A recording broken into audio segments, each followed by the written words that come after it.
Hello सभी को नमस्कार। मैं विजयपाल क्लास 10th के चैप्टर 4th पार्ट 1 में आप सभी का स्वागत करता हूं।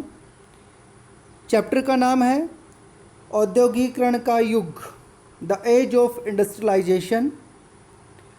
इस टॉपिक में जो हम बात करेंगे वो पूरा चैप्टर है, उसके मेन पॉइंट्स हैं, उनके बारे में बात करेंगे। यानी एक प्रकार का ये पूरे चैप्टर का इंट्रोडक्शन है, ये इंट्रोडक्टरी वीडियो है। प्लस हम जो फर्स्ट पार्ट है, जैसे बिफोर द इंडस्ट्रियल रेवोल्यूशन यानी औद्योगिक क्रांति से पहले, इस पॉइंट को डिटेल में डिस्कस करेंगे। बाकी पूरे चैप्टर का मेन पॉइंट्स हैं, उन सब के बारे में डिस्कस करेंगे।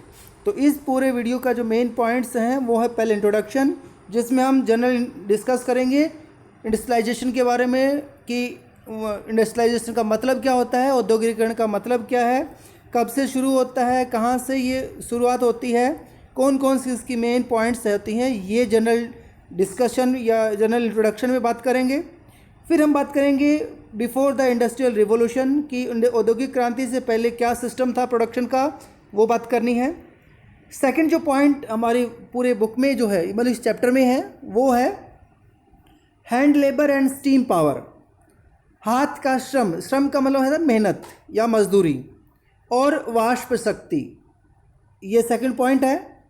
Third point industrialization in the colonies. Colonies मतलब उपनिवेश, जब कोई ताकतवर देश किसी गरीब या कमज़ोर देश को हरा करके उस पर अपना कब्जा कर लेता है तो उसको हम कॉलोनीज़ या उपनिवेश कहते हैं। तो कॉलोनीज़ में विशेषकर भारत में यहाँ पे बात करनी है कि कैसे औद्योगिकरण की शुरुआत होती है। औद्योगिकरण मतलब इंडस्ट्रीज़ कैसे यहाँ पे आती हैं। नेक्स्ट जो पॉइंट है वो है फैक्ट्रीज़ कम अप, फैक्ट्रियों को आना, ये भारत के बारे में ही बात करनी है इसमें भी। नेक्स्ट है द पिकुलैरिटीज़ ऑफ इंडस्ट्रियल ग्रोथ, औद्योगिक विकास का अनूठापन, यानी जो औद्योगिक विकास होता है उसमें क्या स्पेसिफिक पॉइंट्स है, स्पेसिफिक बातें हैं, वो डिस्कस करनी है। और लास्ट में जो डिस्कस करना है वो है मार्केट फॉर गुड्स, वस्तुओं के लिए बाजार। सामान जो तैयार किया गया है तो इसको बेचने के लिए बाजार कैसे तैयार किया जाता है, कौन कौन सी प्लानिंग होती है, वो डिस्कस करना है। पहले शुरू करते हैं जनरल डिस्कशन के बारे में, जनरल परिचय या सामान्य इंट्रोडक्शन के बारे में बात करते हैं। फॉर एग्जाम्पल बात करते हैं औद्योगिकरण शब्द का अर्थ और महत्व, इसके बारे में। फिर हमें बात करेंगे हम, अच्छा औद्योगिकरण शब्द का मतलब क्या होता है भाई। औद्योगिकरण शब्द का मतलब होता है जब उद्योगों की शुरुआत होना और ज़्यादा संख्या में उद्योगों का लगाया जाना। उद्योग में क्या क्या चीज़ें होती हैं, एक पर्टिकुलर जगह पे एक इंडस्ट्री या फैक्ट्री खड़ी करना है, उसमें मशीनों का इस्तेमाल करना है, और बड़े लेवल पे कच्चे माल को तैयार माल में बदल करके ना उसको विश्व व्यापार के लिए उपयोग में लाना। इस पूरी प्रक्रिया को हम औद्योगिकरण या इंडस्ट्रियलाइजेशन कहते हैं। और इसकी शुरुआत सबसे पहले इंग्लैंड में होती है, 18th सेंचुरी से इसकी स्टार्टिंग होती है। इसका इम्पोर्टेंस क्या है, आज जो आधुनिक दुनिया है, मॉडर्न वर्ल्ड है, वो या उसकी ग्रोथ इस इंडस्ट्रियलाइजेशन के डेवलपमेंट पर ही डिपेंड करती है, इसलिए यही इसका इम्पोर्टेंस है। औद्योगिकरण को दर्शाने वाले सिंबल्स क्या हैं, प्रतीक क्या है, टूल्स क्या है, मशीन्स क्या है। जब हम इंडस्ट्रीज़ की बात करते हैं या इंडस्ट्रियलाइजेशन की बात करते हैं तो हमारे दिमाग में क्या पिक्चर आती है कि बड़ी बड़ी फैक्ट्रीज़ हैं, बड़ी बड़ी कंपनीज़ हैं, उसमें बड़े लेवल पे मशीनें लगी हुई हैं और उसमें बड़े लेवल पे काम हो रहा है और दुनिया भर में उसकी सप्लाई हो रही है। तो इसके सिंबल्स, इसके प्रतीक, दो नीचे पिक्चर्स दे रखी हैं, उससे हम इन चीज़ों को क्लियर करेंगे। दोनों तस्वीरें हैं, औद्योगिकरण को कैसे डिपिक्ट कर रही हैं, कैसे उसको एक्सप्लेन कर रही हैं, ये हम अभी नीचे दो पिक्चर्स उसमें हम डिस्कस करेंगे। औद्योगिकरण और आधुनिकीकरण के बीच संबंध। आधुनिकीकरण का मतलब होता है कि आज की जैसी दुनिया है, जैसी दुनिया का मतलब पूरी दुनिया है, आपस में कनेक्टेड है, सभी एक दूसरे से लेन देन करते हैं। क्योंकि हर देश के पास अपनी हर ज़रूरत पूरी करने की क्षमता नहीं है, इसलिए वो दूसरे देशों पर डिपेंड करता है। और चूँकि हर देश तरक्की कर रहा है, तरक्की का जो पैरामीटर है, स्केल है, वो मशीनें हैं। और जो देश जितनी ज़्यादा टेक्निक या मशीन्स का यूज़ कर रहा है वो देश उतना ही आधुनिक माना जा रहा है। और इसका डिफरेंस पूर्व और पश्चिम के देशों में आप साफ तौर पे देख सकते हैं। पूर्व के देश किसको बोलते हैं? भूमध्य रेखा के या इक्वेटर के जो पूर्व वाले जो भाग हैं, जिसमें बेसिकली एशिया आता है, इसको पूर्वी देश काउंट करते हैं। और भूमध्य सागर या जो ग्रीनिच है, इसके वेस्ट की ओर जितने भी कंट्रीज़ हैं उसको हम पश्चिम देश काउंट करते हैं। तो पूर्वी देशों में जापान को अगर छोड़ दिया जाए तो बाकी जो कंट्रीज़ हैं वो सारे के सारे हम अनडेवलप्ड मानते हैं या डेवलपिंग मानते हैं। विशेषकर अब जैसे चाइना है, भारत है, ये डेवलपिंग कंट्रीज़ हैं। और पूर्व पश्चिम के देश यूरोप, अमेरिका, ये सारे के सारे अपने आप को डेवलप्ड वाली कंडीशन पे ले आए हैं। तो ये पूरा इंट्रोडक्शन था इस चैप्टर के बारे में। अब आप एक पिक्चर देखिएगा, ये पिक्चर का आप टाइटल देखिएगा, डान ऑफ द सेंचुरी। डान होता है सवेरा, जब सूर्य निकलने वाला होता है उससे पहले के समय को हिंदी में इसको हम प्रभात कहते हैं। डान ऑफ द सेंचुरी यानी कि नई शताब्दी की शुरुआत, उसको ये डिपिक्ट कर रहा है पिक्चर। इस पिक्चर में आप ऊपर देखिएगा कि एक ये फीमेल कैरेक्टर है। अब थोड़ा इसको छोटा कर लेते हैं। ये पिक्चर में आप देख रहे हैं ये एक फीमेल कैरेक्टर है, एक गोडेस के फॉर्म में इसको दिखाया गया है और इसके हाथ में एक सेंचुरी का एक सिंबल है। और ये नीचे रेलवे है और ये मशीन्स हैं, कैमरा है, ये दूसरे औजार्स हैं, फैक्ट्रीज़ हैं। तो ये जितने भी सिंबल्स हैं ये सभी के सभी इंडस्ट्रीज़ से रिलेटेड हैं या फैक्ट्रीज़ से रिलेटेड है या मॉडर्नाइजेशन को ये डिपिक्ट कर रहे हैं। अब जैसे आप इसमें नीचे देख भी सकते हैं, पिक्चर में आप देख सकते हैं इसमें चित्र 1 यानी कि picture 1, dawn of the century, एटीपोल म्यूजिक कंपनी, कोई म्यूजिक कंपनी है एटीपोल, उसने ये पिक्चर बनवाई है। और ये कहाँ पे है? न्यूयॉर्क अमेरिका में एवं लंदन, दोनों जगह में ये कंपनी काम करती है। और टाइम क्या है?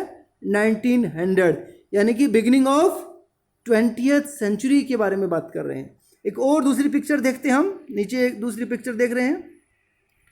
इसमें आप देख रखे हैं कि 2 मैजिशियंस करके पिक्चर का फॉर्म दे रखा है। 2 मैजिशियंस, जैसे एक ये मैजिशियन है, आप इसमें ये देख सकते हैं, ये अलादीन है और इसके हाथ में चिराग है और ये चिराग रगड़ के ना एक महल क्रिएट कर रहा है।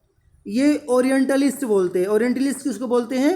ईस्टर्न कंट्रीज़ को, एशिया के देशों को बोलते हैं। ओके, नीचे एक इंजीनियर है, इसके हाथ में कैमरा है। ये आप ब्रिज देख सकते हैं, इसके हाथ में आप देखिए ये कैमरा है। ये ब्रिज बना हुआ है, ब्रिज के नीचे सी बोट है, ऊपर मीनार है और बहुत बड़ी फैक्ट्रीज है, ऑक्सीडेंटल्स यानी कि वेस्टर्न कंट्रीज। तो इस पिक्चर में यही दिखा रखा है, 2 जादूगर्स करके नाम से दिखा है, इनलैंड प्रिंटर्स। और कब पब्लिश कब होती है? 1901 में। यानी कि ये दोनों ही पिक्चर्स क्या शो कर रही हैं कि जो डेवलपमेंट है वो नॉर्थ और साउथ में बिल्कुल अलग है। नॉर्दर्न जो कंट्रीज़ हैं वो बेसिकली किस चीज़ को डेवलपमेंट मानते हैं? यानी कि काल्पनिक बातों को, कि जैसे अलादीन है, उसका चिराग है और उसके बारे में हम थोड़ा सोचेंगे तो एक नया चीज़ क्रिएट हो जाएगी। मतलब जस्ट हमें क्या मानते हैं कि इमेजिनरीज कंट्रीज़ है जो काल्पनिक दुनिया में जीते हैं। और वेस्टर्न वाले अपने आप को टेक्निक, साइंस बेस्ड मानते हैं, तरक्की। वो कहते हैं कि आज की जो दुनिया है वो उसमें राइज जो भी किया है यूरोप की वजह से या यूरोपियन कंट्रीज़ की वजह से हो रहा है। अब हम बात करेंगे फर्स्ट हेडिंग की जो हमारे इस चैप्टर में है। और फर्स्ट हेडिंग है औद्योगिक क्रांति से पहले, बिफोर द इंडस्ट्रियल रिवॉल्यूशन। इसमें क्या बताना है कि जब फैक्ट्रीज स्टार्ट होती है उससे पहले दुनिया में जो प्रोडक्शन हो रहा था, सामान तैयार हो रहा था, वो कहाँ और कैसे तैयार हो रहा था और कैसे दुनिया का जो एक सप्लाई चेन बना हुआ था उसको एक्सप्लेन करना है। ये पूरी पिक्चर है वो इंग्लैंड के बारे में है। फर्स्ट पॉइंट अगर इस हेडिंग का हम बात करते हैं वो है कि in 17th 18th centuries merchants moving to the village side. Village side मतलब रूरल एरिया, यानी कि गांव के जो सौदागर हैं, शहरों के जो सौदागर हैं वो गांव की ओर रुख कर रहे हैं, मतलब शहरों को छोड़ करके ना गाँव की ओर जा रहे हैं 17-18 सेंचुरी में। रीजन्स क्या है? तो रीजन्स 2-3 आप देख सकते हैं। पहला रीज़न है कि वस्तुओं की मांग बढ़ना, कि जो गुड्स हैं उसकी डिमांड बढ़ जाती है। क्यों बढ़ जाती है? पहला क्या है कि विश्व व्यापार का विस्तार, वर्ल्ड ट्रेड है उसका एक्सपेंशन हो रहा है, उसमें बढ़ोतरी हो रही है। और दूसरा है उपनिवेशों की स्थापना, एस्टेब्लिशमेंट ऑफ कॉलोनीज, यानी कि विश्व व्यापार जैसे जैसे यूरोप के देश, एशिया और अफ्रीका और लैटिन अमेरिका के कंट्रीज़ को अपनी कॉलोनी बनाते हैं, उनके संसाधनों का अपने लिए यूज़ करते हैं, वैसे वैसे वो और अमीर होते जाते हैं और उसकी वजह से वो व्यापार में और बढ़ोतरी करते हैं। जैसे व्यापार में बढ़ोतरी होती जाती है वैसे वैसे जो सामान है उसकी डिमांड भी बढ़ जाती है। इसकी वजह से शहर है इन बढ़ती डिमांड्स को पूरा नहीं कर पा रहे हैं, इसलिए नए जो सौदागर हैं वो गांव की ओर जा रहे हैं ताकि वहां पे अपना प्रोडक्शन बना सके। दूसरा जो रीजन है कि क्यों 17-18 सेंचुरी में इंग्लैंड से जो बिजनेस पर्सन है वो गांवों की तरफ जा रहा है, दूसरा रीजन ये है urban crafts and trade guilds were powerful. Urban craft मतलब शहरों में जो दस्तकारी है, जो हाथों से सामान तैयार किया जा रहा है वो, और ट्रेड गिल्ड्स है, व्यापारिक जो गिल्ड्स है, संस्थान है, वो बहुत ज़्यादा पावरफुल है। एक्चुअली है क्या ट्रेड गिल्ड्स? क्या होती हैं ट्रेड गिल्ड्स? एक प्रकार के जो प्रोड्यूसर हैं, उत्पादक हैं, उनका ये ऑर्गेनाइजेशन है, संगठन है। ये अपने अधीन जितने भी प्रोड्यूसर्स हैं उन पे कंट्रोल करते हैं, रॉ मटेरियल है उसको अरेंज करते हैं, उसकी प्राइसेस डिसाइड करते हैं और दुनिया में उसको कैसे कहाँ बेचना है, यानी कि पूरा जो प्रोसेस है उसको कंट्रोल करते हैं। और किसी नए बिजनेस पर्सन को ये इजीली एंटर नहीं करने देते हैं। इवन जो रूलर्स होते थे उन्होंने भी कुछ खास या स्पेसिफिक जो प्रोडक्ट हैं उनके प्रोडक्शन पे, उत्पादन पे और उनके व्यापार पे यानी कि ट्रेड पर इनको मोनोपोली, एकाधिकार दिया हुआ था। इसलिए नए व्यापारी हैं उनको शहरों में व्यापार करना मुश्किल था, इसीलिए ग्रामीण क्षेत्र में वो लोग चले जाते हैं। अच्छा, गाँवों के समय क्या सिचुएशन है? जैसे नए बिजनेस पर्सन है गाँवों की तरफ जाते हैं तो वहाँ के जो गरीब काश्तकार है यानी कि छोटे छोटे किसान हैं, पीजेंट्स हैं, और दस्तकार जो आर्टिजन्स हैं, जो हाथों से काम करते हैं, ये ऐसे बिजनेस पर्सन्स का वेलकम करते हैं, स्वागत करते हैं। क्यों? क्योंकि आपने 9th क्लास में देखा था कि एनक्लोजर्स की वजह से, यानी कि खेतों में जो बाड़ाबंदी की गई थी उसकी वजह से जो गरीब किसान है या छोटे किसान है उनकी इनकम खत्म होगी। क्यों? क्योंकि कॉमन लैंड है वो सारी कवर कर ली जाती है बिग लैंडलॉर्ड्स के द्वारा, और कॉमन लैंड ख़त्म होने की वजह से गरीब आदमी उससे आग जलाने के लिए लकड़ी ले लेता था और दूसरे फ्रूट वगैरह बहुत सी चीज़ें अरेंज कर लेता, यानी एक प्रकार की सप्लीमेंट उसकी इनकम हो जाती थी, एक्स्ट्रा इनकम हो जाती थी, उसका काम चल जाता था।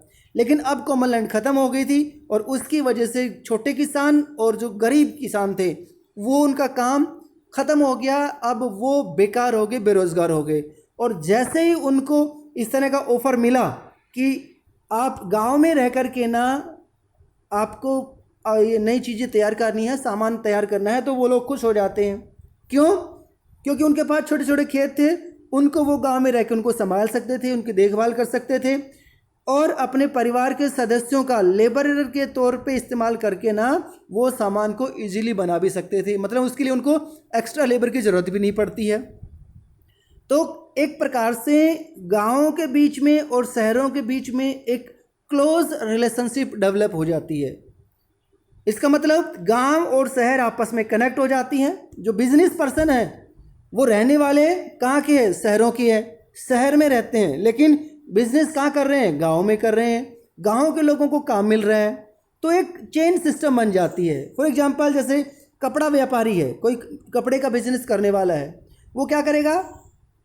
कच्चा यानी कॉटन कपास खरीद करके स्टेपलर्स को देगा, स्टेपलर्स उसको मतलब जो ऊन बनाने वाले उनको देगा, फिर वो आगे किसको देंगे? स्पिनर्स जो उनको कताई करेगा उनको, फिर आगे वीवर्स को जो उनकी बुनाई करेगा, फिर फुलर्स को और अल्टीमेट डायर्स को जो उसकी रंगाई वगैरह करेगा, और लास्ट में जो फिनिशिंग है वो लंदन में, यानी कि एक चेन सिस्टम बना हुआ है।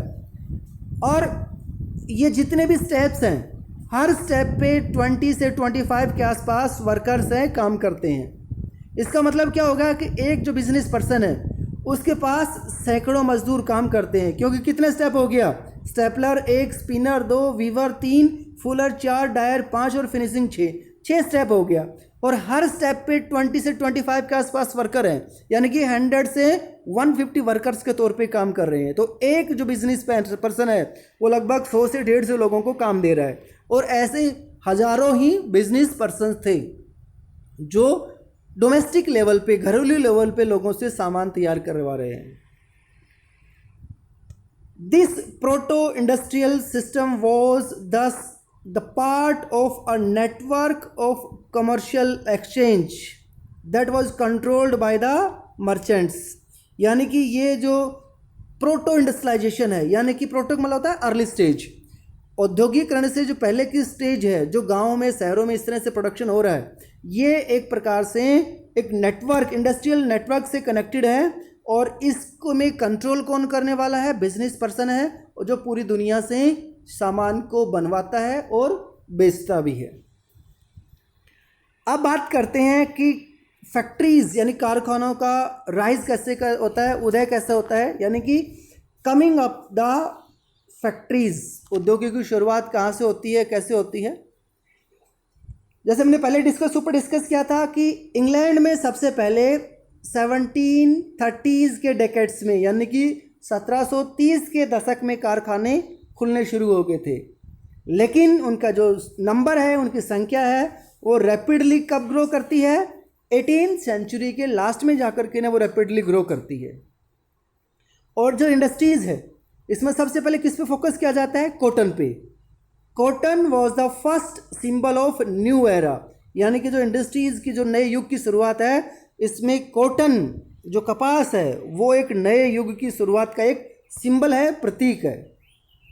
Due to a series of inventions in 18th century, the efficacy of each steps of production process was increased।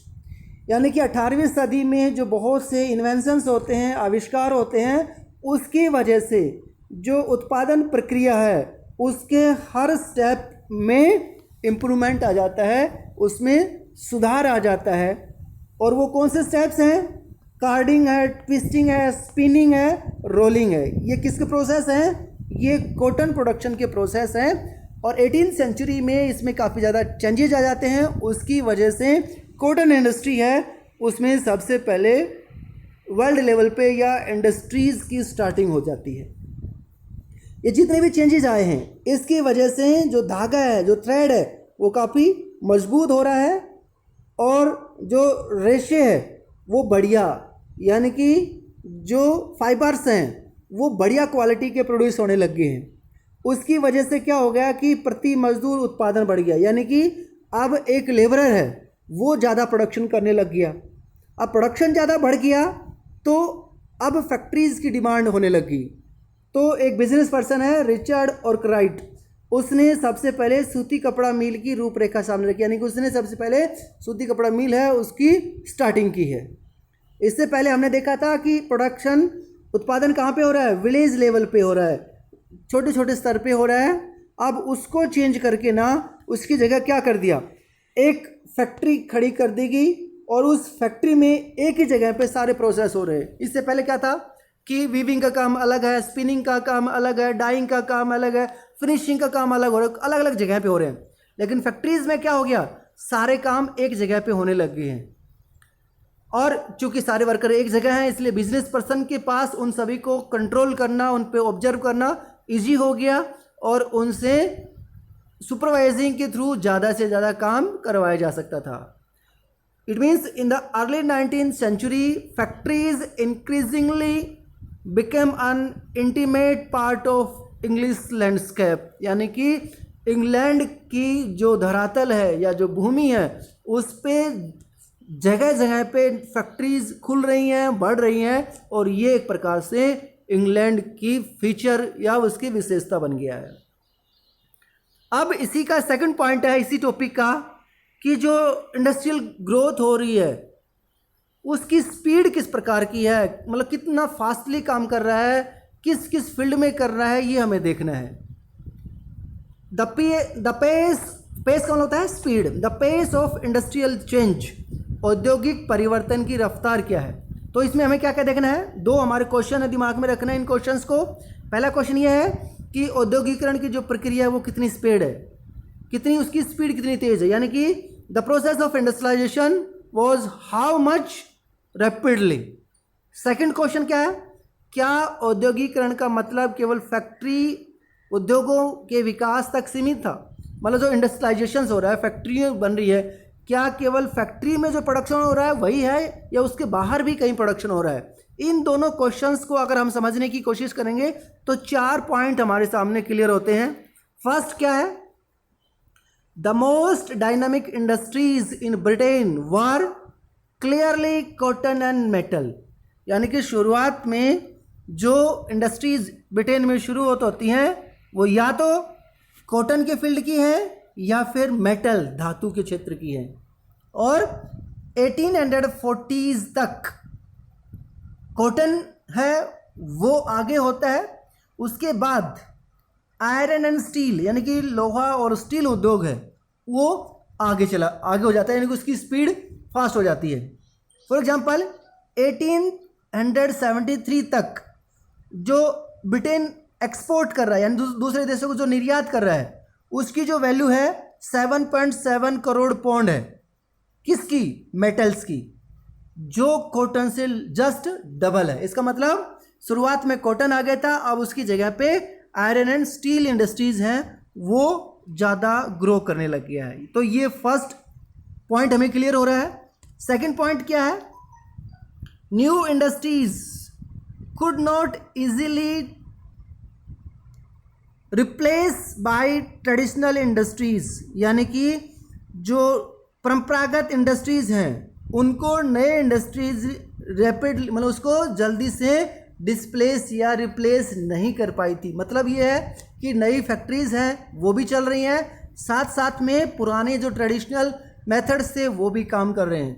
For example 19वीं सदी के आखिर तक तकनीकी रूप से जो विकसित क्षेत्र हैं उसमें काम करने वाले जो वर्कर्स हैं वो टोटल वर्कर्स का 20% हैं। मतलब जो इंडस्ट्रीज़ की बात हम कर रहे हैं, फैक्ट्रीज़ की बात कर रहे हैं, उनमें जितने वर्कर काम करते हैं वो टोटल इंग्लैंड के वर्कर का केवल 20% है, 20% है। 80% तो अभी भी ट्रेडिशनल तरीके से काम कर रहे हैं। मतलब ये है कि जब हम बात करते हैं कि इंडस्ट्रीज़ है तो इसका मतलब हम ये समझते हैं कि हर जगह इंडस्ट्रीज़ आ गया है, पुराने सिस्टम को बिल्कुल रिप्लेस कर दिया गया है। तो दूसरे पॉइंट से क्लियर हो रहा है ऐसा नहीं है, पुराना सिस्टम भी अभी ज़्यादा ही काम कर रहा है। 80% वर्कर तो अभी भी उसी क्षेत्र में काम कर रहे हैं। थर्ड पॉइंट जो हमें क्लियर हो रहा है कि traditional industries did not entirely stagnant. मतलब ये है कि जो ट्रेडिशनल फैक्ट्रीज है यानी कि परंपरागत उद्योग है, ऐसा नहीं है कि उसमें कोई चेंज नहीं आ रहा, उसमें भी चेंज आ रहा है। हालांकि जो स्टीम की बात हो रही है, स्टीम पावर की बात हो रही है, वो यूज़ नहीं हो रहा है, लेकिन और बहुत प्रकार के चेंजेस आ रहे हैं जिसकी वजह से जो ट्रेडिशनल इंडस्ट्रीज है उसमें भी नए नए चीज़ें तैयार होती जा रही हैं। फॉर एग्जांपल खाद्य प्रसंस्करण है, मतलब जो फूड प्रोसेसिंग है उसके बारे में, कंस्ट्रक्शन के बारे में, निर्माण के बारे में, पोट्रीज के बारे में, या जो ग्लास का काम है, कांच का काम है उसके बारे में, फर्नीचर के काम में, या फिर जो औजार है, टूल्स वगैरह है, इनके प्रोडक्शन में, ये जितने भी ट्रेडिशनल काम हैं इसमें अभी भी गैर तकनीकी क्षेत्र में मतलब नॉन टेक्निक बेस्ड एरियाज हैं ये सारे के सारे। लेकिन इसमें क्या है, अभी भी सिंपल और छोटे आविष्कार हो रहे हैं, छोटे स्तर पे और बड़े सिंपल चेंजेस आ रहे हैं, लेकिन उन चेंजेस की वजह से इनका प्रोडक्शन भी इंक्रीज होता जा रहा है। तो ये थर्ड पॉइंट हमारा क्लियर हो रहा है। और फोर्थ पॉइंट है टेक्नोलॉजिकल चेंजेस अकर्ड स्लोली। और जितने भी टेक्निक चेंज की बात कर रहे हैं, फैक्ट्रीज खोलने की बात है, मशीन लगाने की बात है, प्रोडक्शन की बात हो रही है, इसमें जितने भी चेंज आए हैं ये रैपिडली अचानक नहीं आए हैं, बहुत धीरे धीरे आए हैं। क्यों? क्योंकि नई फैक्ट्री लगाना है, नई मशीन खरीदना है, बहुत कॉस्टली पड़ता है, मशीन जल्दी ख़राब भी हो जाती थी, उसके रिपेयरिंग भी बहुत ज़्यादा खर्चे लाता था, इसलिए जो बिजनेस पर्सन थे वो अभी भी नई टेक्निक की बजाय पुराने मेथड पर ही ज़्यादा बिलीव करते थे। उदाहरण के लिए कि 19th सेंचुरी के स्टार्टिंग तक भी इंग्लैंड में केवल 321 स्टीम इंजन थे और उनमें से भी 80 लग रहे थे कॉटन इंडस्ट्री में, 9 लगे हुए थे वूलन इंडस्ट्री में और बाकी रेस्ट कहाँ लगे हुए थे? माइनिंग में, खनन में, नहर बनाने में, कैनाल कंस्ट्रक्शन में और आयरन वर्क्स में, लोहे के काम करने में। तो ये 4 पॉइंट हैं जो ये क्लियर करते हैं कि इंडस्ट्रीज़ जो लग रही हैं उनकी स्पीड में बड़ा चेंज है, बहुत जल्दी चेंज नहीं आया है। टेक्निक हर जगह बहुत जल्दी एक्सेप्ट नहीं की गई है। अभी भी वर्कर्स हैं पुराने तरीके से लगे हुए हैं, पुराने सिस्टम में भी चेंजेस आ रहे हैं। और अगर हम इसको कंक्लूड करें तो 19th सेंचुरी के मध्य तक, मिडिल तक, यानी up to mid 19th century जो एवरेज जो वर्कर है, मजदूर हैं, वो मशीनों पर काम करने वाला नहीं है, बल्कि परंपरागत कारीगर और मजदूर है, यानी कि ट्रेडिशनल वर्कर ही है मिड 19th सेंचुरी तक। तो ये हमारा इंट्रोडक्टरी टॉपिक था जो चैप्टर 4 के बारे में है, प्लस फर्स्ट जो टॉपिक है कमिंग ऑफ इंडस्ट्रीज़ या स्टार्टिंग ऑफ इंडस्ट्रीज़, उसको हम एक्सप्लेन कर रहे हैं। उम्मीद करता हूँ कि ये टॉपिक क्लास 10th के लिए और NTSC और दूसरे एग्जाम्स है उन बच्चों के लिए बड़ा वैल्यूएबल है, यूज़फुल है। आज की वीडियो में इतना ही। अगर वीडियो पसंद है तो प्लीज़ लाइक करें, दोस्तों के साथ शेयर करें और जिन्होंने मेरा चैनल सब्सक्राइब नहीं किया है वो इसको सब्सक्राइब करें। धन्यवाद।